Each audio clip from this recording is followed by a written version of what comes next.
కడప జిల్లా పులివెందుల ఒంటిమిట్ట జడ్పీటీసీ స్థానాలకు ఉప ఎన్నిక పోలింగ్ ఆరంభమైంది. ఈ ఉదయం సరిగ్గా 7 గంటలకు పోలింగ్ ప్రక్రియను మొదలుపెట్టారు ఎన్నికల సిబ్బంది.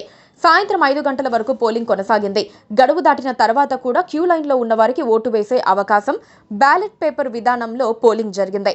పోలింగ్ సందర్భంగా ఎటువంటి అవాంఛనీయ సంఘటనలు చోటు చేసుకోకుండా ఉండటానికి జిల్లా పోలీసులు కట్టుదిట్టమైన భద్రతా ఏర్పాట్లు పూర్తి చేశారు.